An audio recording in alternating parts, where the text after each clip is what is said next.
Hello everyone, welcome back. In this video, we'll discuss illustration 10 for CA Foundation, and the chapter that we are doing right now is Bank Reconciliation Statement. Let's read the question. When Nikki and company received a bank statement showing a favorable balance of 10,39,200 for the period ended 30th June, they did not agree with the balance as per cash book. Now, bank statement के हिसाब से we are getting a favorable balance of 10,39,200.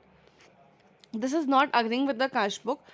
An examination of cash book and passbook disclosed the following. ये सारे differences we have got on examining cash book and passbook. किस date पे? On 30th June. Clear? सबसे पहले what we'll do, we need to erase this first. See, question is saying balance as per passbook. ध्यान रखना, we have to start with passbook in this question. 10,39,000 cash book का balance नहीं दिया हुआ है. अब हर जगह विल डू पासबुक से स्टार्ट करके कैश बुक पे जाना. ओके, नाउ सी, सबसे पहले what I do is I write it here.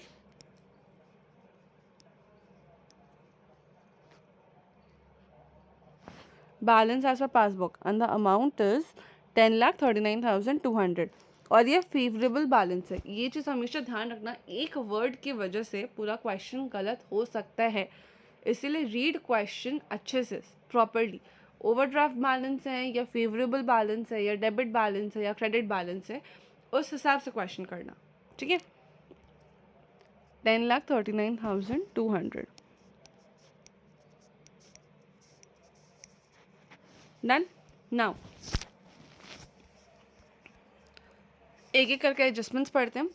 A deposit of 3,09,200 had not been credited in the account till 1st July. Now, deposit हुआ है मतलब cash book passbook. Cash book मेरा balance बढ़ गया लेकिन passbook अभी तक नहीं बढ़ा है. ठीक है, पासबुक में क्लियर नहीं हुआ है. हम लोग हमेशा जाते थे कैश बुक से पासबुक, लेकिन यहाँ ऐसे नहीं जाना है. हम लोग को पासबुक का बैलेंस दिया है, पासबुक से we are going and we are reaching at the balance of cash book. तो अब उल्टा एडजस्टमेंट्स होगा, ध्यान रखना. अब पासबुक से जाएंगे कैश बुक. सी, क्या करना है हम लोग को? प्लस करना है. What is the amount? It is 3,09,200. Okay, तो यहाँ पे will add 3,09,200. Done. Next is on 30th March, a company had entered hire purchase agreement to pay bank an sum of 3 lakh commencing from April. No entries have been made in cash book. Now see, 30th March को company entered with an agreement for hire purchase. Hire purchase में क्या होता है? Basically EMIs instalments का payment होता है. After completion of the payment of instalments you get the possession of the asset. ठीक है, तो company entered to pay a sum of 3 lakh on 10th of each month. Every month, like March में agreement हुआ तो for April May June we are preparing BRS for 30th June. So for 3 months a payment has been made for a sum of 3 lakh rupees on 10th of each month. However, no entries have been made in cash book. It means payment हुआ है 3 lakh rupees का. total amount of 9 lakh rupees का payment has been shown in passbook but no entries in cash book. तो see, cash book, passbook, cash book, passbook. Payment हुआ passbook से, bank statement से, मतलब passbook कम. Cash book पे तो कोई entry recorded नहीं है. जाना कहाँ है? कैश बुक से पासबुक. कैश बुक से पासबुक क्या करेंगे? Will add. कितना रुपीज़ है? 9 लाख रुपीज़. 9 लाख कैसे आया? 3 लाख हर मंथ पेमेंट हुआ है, तो 3 lakh for 3 months 9 lakh rupees. ठीक है, plus 9 lakh. Clear? Next, a customer of the firm who received cash discount of 4% on account of 4 lakh paid firm a check on 12th June. The cashier erroneously entered gross amount in the bank column of cash book. अब हुआ क्या है? एक customer है, उसको हमने दिया 4 लाख पे 4% का डिस्काउंट. 4 लाख इंटू 4% कितना होगा मेरा 16,000। 16,000 का हमने दिया उस कस्टमर को डिस्काउंट। उस कस्टमर ने जो भी अमाउंट हुआ, अमाउंट कितना होगा मेरा 4 लाख का अमाउंट था, 16,000 का मेरा डिस्काउंट मिल गया, अमाउंट आ जाएगा 3,84,000।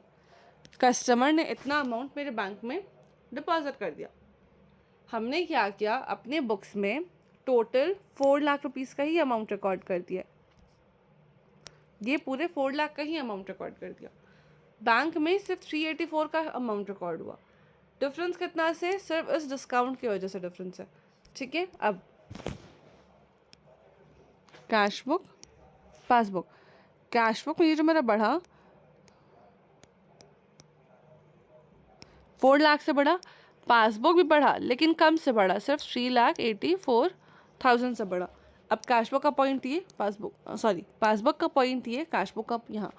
जाना कहाँ है, पासबुक से कैशबुक। पासबुक से कैशबुक क्या करना पड़ेगा, ऐड। कितना अमाउंट ऐड करेंगे, जितना इस दोनों के बीच का डिफरेंस है जो कि सिर्फ 16,000 का। क्लियर, तो यहाँ पे प्लस हो जाएगा 16,000। Done. Next, bank charges amounting to 3,000 had not been entered in cash book. Cash book में बैंक चार्ज रिकॉर्ड नहीं हुआ है, मतलब cash book passbook original point 3,000 का एंट्री यहाँ पे हो गया, इतना से ये कम हो गया। कैश बुक यहीं पर ही एज इट इज। अभी पासबुक से जाना कहाँ है, कैश बुक जाना है, पासबुक से जाना कहाँ है, कैश बुक जाना है। क्या करना होगा, ऐड करना होगा 3,000 रुपीज़।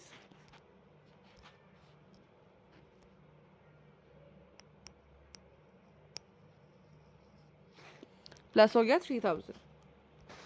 नेक्स्ट एडजस्टमेंट है, on 28th June a customer directly deposited the amount in the bank 4 lakh but no entry had been made in cash book. हुआ क्या, एक कस्टमर सीधे मेरे बैंक में कुछ पैसा डिपॉजिट कर दिया। ठीक है, उससे क्या होगा, मेरा बैंक बढ़ जाएगा। कैश बुक पासबुक, बैंक तो मेरा बढ़ गया। ठीक है, कितना अमाउंट था, 4 लाख रुपए। ठीक है, ये 4 लाख से मेरा बढ़ गया। ठीक है,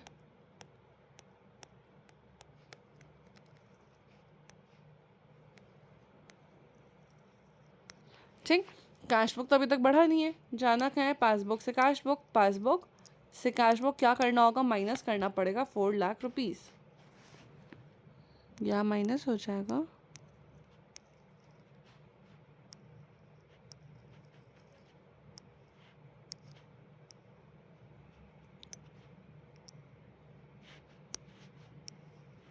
4 lakh rupees. Clear. Next, 11,200 paid into the bank had been entered twice in cash book. 11,200 का सम हैड बिन पेड, पासबुक में एक ही बार रिकॉर्ड हुआ, कैश बुक में डबल रिकॉर्ड हो गया। एक एंट्री तो सही है, जो एक एक्स्ट्रा पेमेंट एंट्री रिकॉर्ड हुआ है, गड़बड़ बस उसके। क्लियर। नाउ वापस से आ जाते हैं, cash book passbook, cash book passbook. यहाँ पे अमाउंट पेमेंट ज़्यादा हो गया, कितना, 11,250 था ना, 11,200। पासबुक में सिर्फ एक ही बार रिकॉर्ड हुआ, मतलब जो डिफरेंस है सिर्फ इतने ही अमाउंट का डिफरेंस है। क्लियर। जाना कहाँ है, पासबुक से कैश बुक, पासबुक से कैश बुक। क्या करना पड़ेगा, माइनस करना पड़ेगा।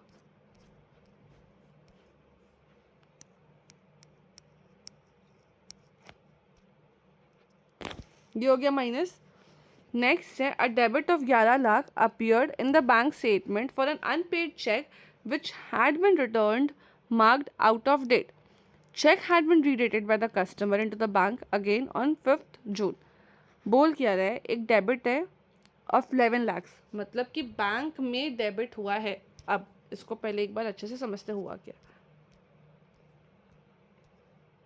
आर बुक्स एक है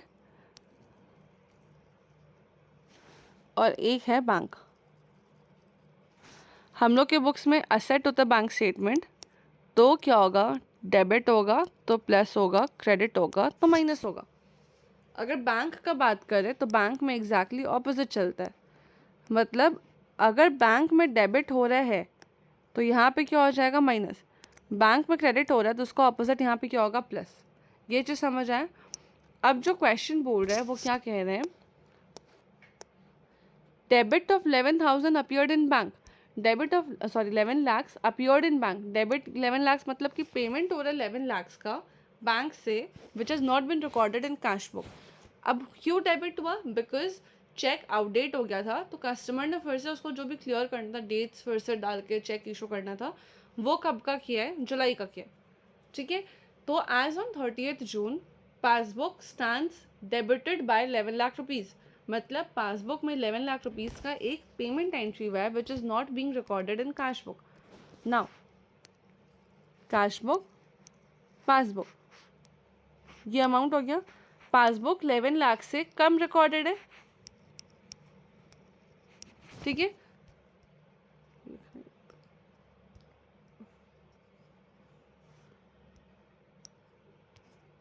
कितना अमाउंट है, 11 lakh.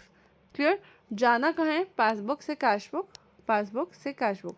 What will be do, will add, कितना अमाउंट है 11 लाख रुपीज़, यहाँ पे will show it as plus 11 lakhs। Clear. इसके बाद तो और कोई एडजस्टमेंट है नहीं।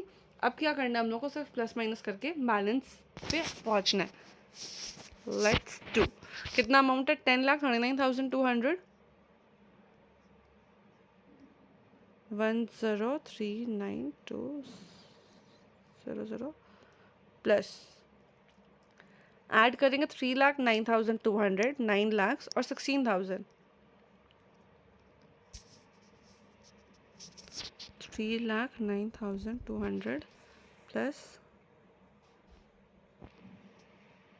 16,000, 9 lakhs और 3,000 प्लस 9 lakhs प्लस 3,000, माइनस हो जाएगा 4 lakhs, माइनस हो जाएगा 11,200, माइनस 4 lakhs माइनस 11,200 और फिर प्लस हो जाएगा 11 lakhs। कितना अमाउंट है, 29,56,200।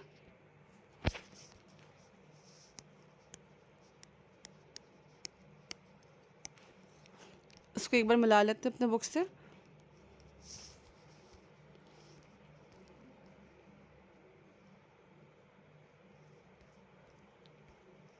कुछ मिस आउट हो रहा है क्या, एक बार चेक कर लेते हैं। 10,39,200, 10,39,200 ये सही है।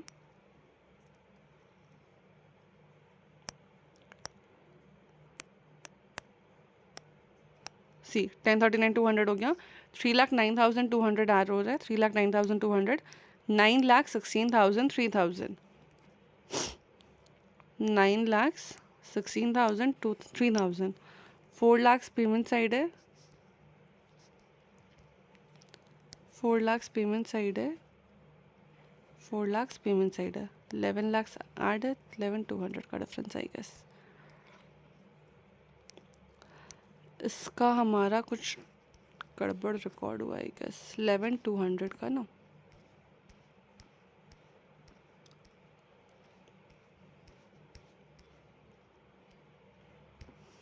क्वेश्चन क्या कह रहे हैं एक बार पढ़ते फिर से, कुछ शायद इसमें ही कुछ गड़बड़ हो रहा है, एक बार फिर से रीड कर लेते हैं। देखो क्वेश्चन कह रहा था 11,200 के लिए,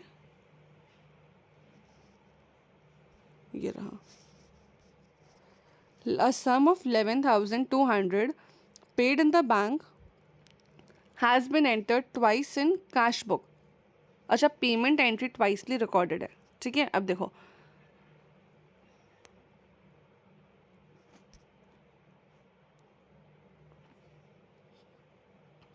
सॉरी इंटरप्रिटेशन गलत है, sorry sorry sorry. paid into the bank has been recorded twice, it means that we have deposited a sum of 11,200 which has been recorded twice। तो ये गलत है। इसमें क्या होगा, कैश बुक पासबुक वो एंट्री डबल यहाँ पे रिकॉर्डेड है, मतलब ज़्यादा रिकॉर्डेड है। कैश बुक से पासबुक जाना है, इसीलिए यहाँ पे ये प्लस होगा और इसीलिए यहाँ पे हमने उल्टा ही एडजस्टमेंट लिया। सॉरी मेरी गलती है, आई एम सो सॉरी इसके लिए। देखो यहाँ पे क्या करना होगा, यहाँ पे हम लोग को 11,200 ऐड करना था। ये चीज़ समझ आए? Paid in the bank what we interpreted कि पेमेंट हुआ है, लेकिन which is totally wrong, sorry from my side. इसमें क्या करना होगा, paid in to the bank means that we have deposited a sum in to the bank. Payment हुआ है हमारे ही बैंक अकाउंट में, we have made a entry of receiving the sum in our bank twice, मतलब cash book में twice entry record हुआ, वही चीज़ यहाँ पे होगा फिर। कैश बुक में ट्वाइस एंट्री रिकॉर्ड हुआ है, इट मीन्स कि कैश बुक 2 बार बढ़ा और यहाँ पासबुक यहीं पॉइंट पर है, ये बढ़ेगा, मतलब पासबुक से कैश बुक जाना है, पासबुक से कैश बुक जाना है, इसलिए ये एंट्री मेरा प्लस हो जाएगा। ठीक है, ये क्लियर हो गया? This was, I am so sorry for this part. अब यहाँ पे क्या करना होगा, 11,200 you have to add,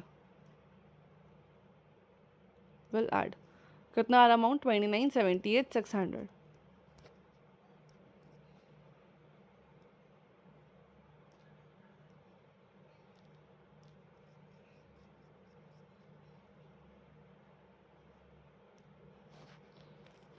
$29,78,600 clear?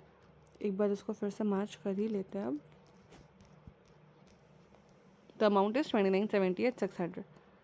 ठीक है, क्लियर? ये क्वेश्चन हो गया। For next question will meet in next video, तब तक के लिए बाय।